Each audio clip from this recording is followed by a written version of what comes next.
Hey, you guys, I thought that we could do another tribute to Libra since we're still in Libra season. And I thought we can do, I've done the sun in Libra, I've done the moon in Libra, I've done Libra rising. So now going through the personal planets in Libra, if you have, and I'm going to add Jupiter and Saturn in the mix as well. So if you have Mercury in Libra, if you have Venus in Libra, if you have Mars in Libra, if you have Jupiter in Libra, or if you have Saturn in Libra.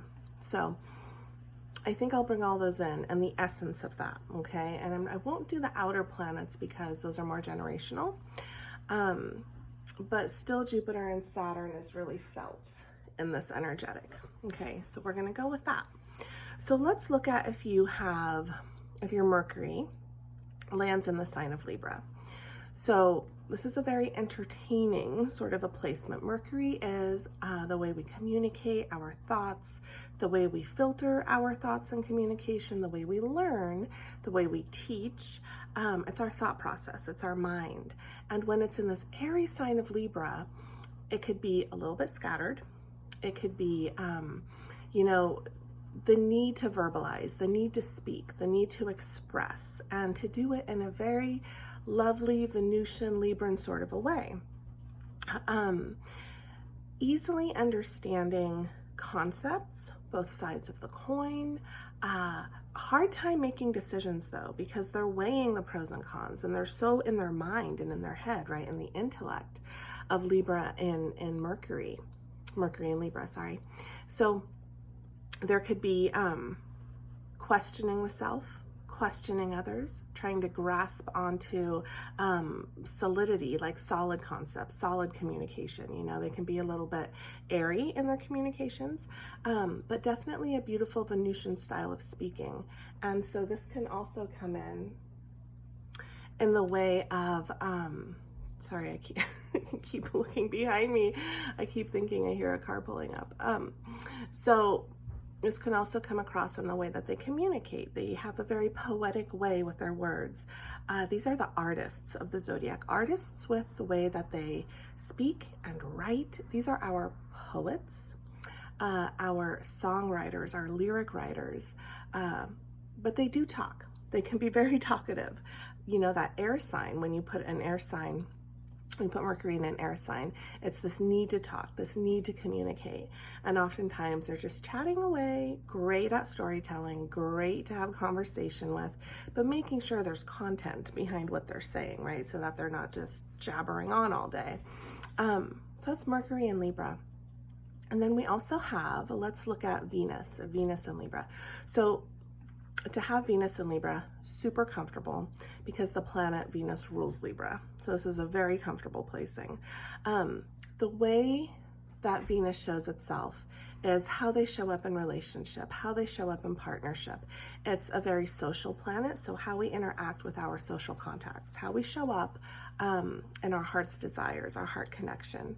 And to have Venus placed in Libra, these people show up within partnership, within relationship and friendships with a kindness, with a fairness.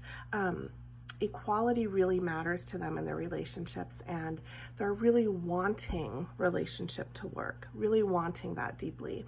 They don't like any kind of like vulgarity or harshness in their relationships or bad manners showing up in their relationships. So they can sometimes lose themselves within these social contacts or relationships because they can tend to lose their individuality sometimes.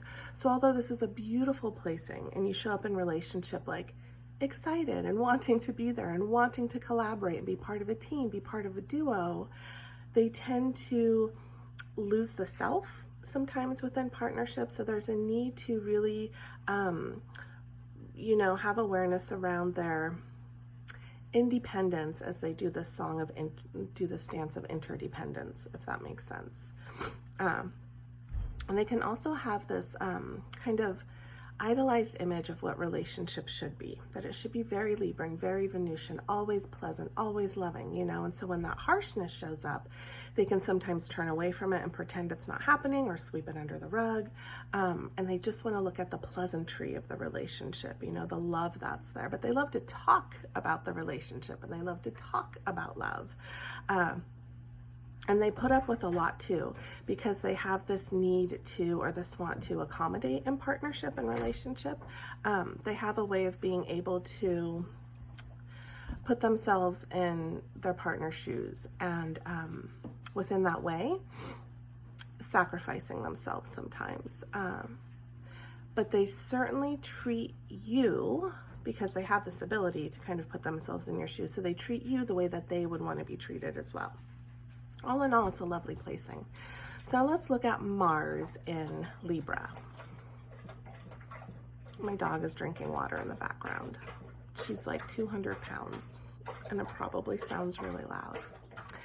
Mars in Libra. Mars in Libra, Mars isn't that comfortable here. Because Mars rules Aries, and Aries is the opposite sign of Libra. So if you put Mars, this aggressive planet that wants to move forward, that's very decisive, that's very focused, that's this go-getter, that moves like straight ahead, they know what they want, and this kind of sweeter, more passive sign of Libra, who doesn't always know what they want, Mars gets a little bit confused here. Mars can't really decide how to act in Libra and how to really proceed forward, right? They have a tendency, Mars in Libra, to procrastinate because they are weighing all of the pros and cons. And Mars doesn't generally like to procrastinate. Mars' true nature is to just go for it. They see what they want, they jump in without thinking.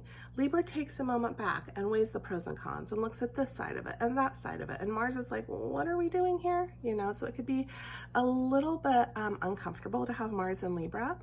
Their anger, because Mars is this planet of passion, and anger can show up here.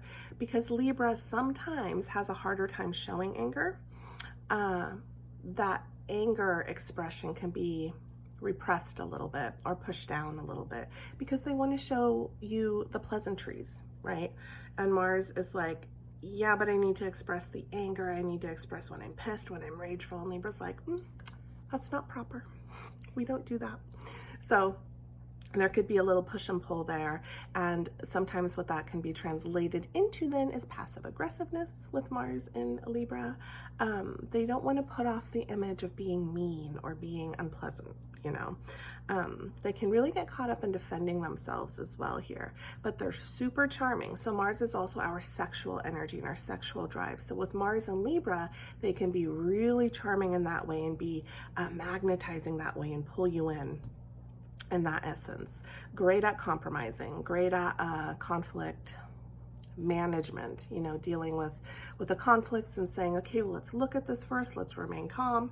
You know, Mars and Libra, a little uncomfortable because Libra doesn't know which direction to go in. Do I go left? Do I go right? And Mars just wants to go, you know, so be a little bit awkward having Mars in its opposite sign, but it rules. And then let's look at Jupiter and Libra.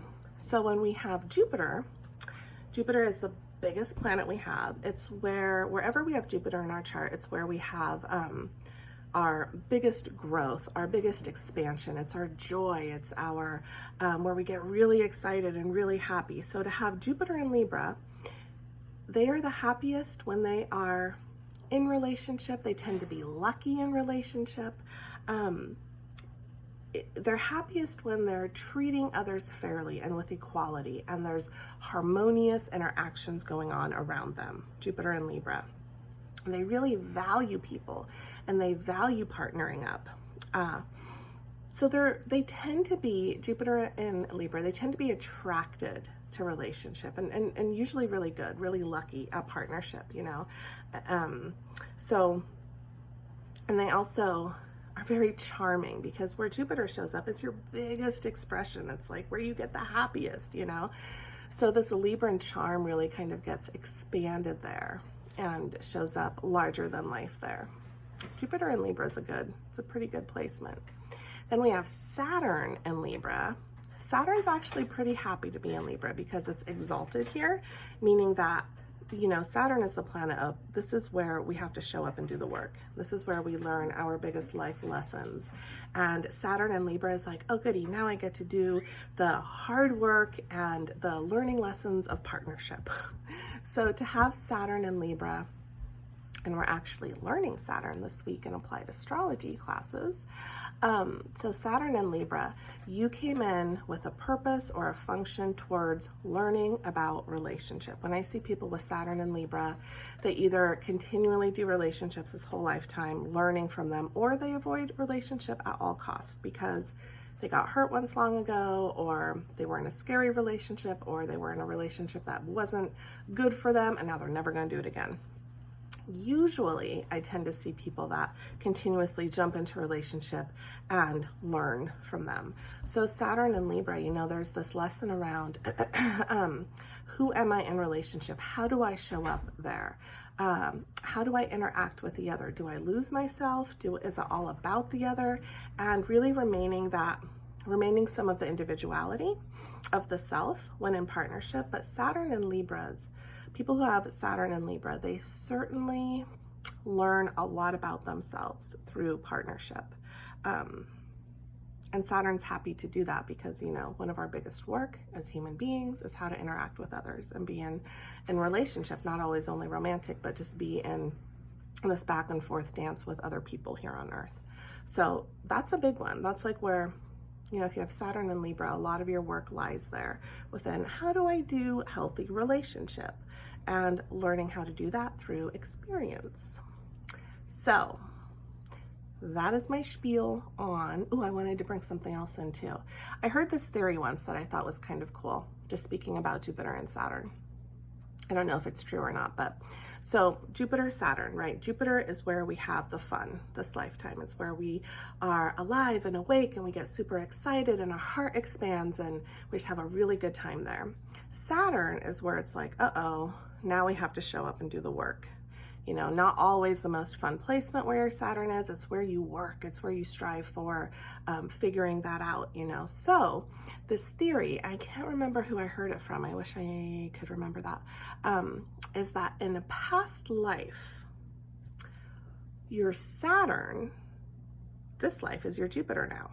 Because in a past life, you did your Saturn. You worked on it. You earned it to be your Jupiter this lifetime. So this is where you get to have fun now. So for me, for instance, I have Jupiter in Cancer. So in a past life, that perhaps was my Saturn, where I worked on my Cancer, that Cancer essence, the Cancer lessons, conquered them. This lifetime, it's my Jupiter. It's where I expand and grow and have fun because I did the work past life. So I thought that was kind of interesting. I wanted to share that with you guys. All right. Continue enjoying this Libra season. What's the date today? October 10th. So we still have 11, 12-ish days of Libra left. Okay, and I'll jump in and we'll play some more Libra games before it's all over. Okay, thank you guys for watching.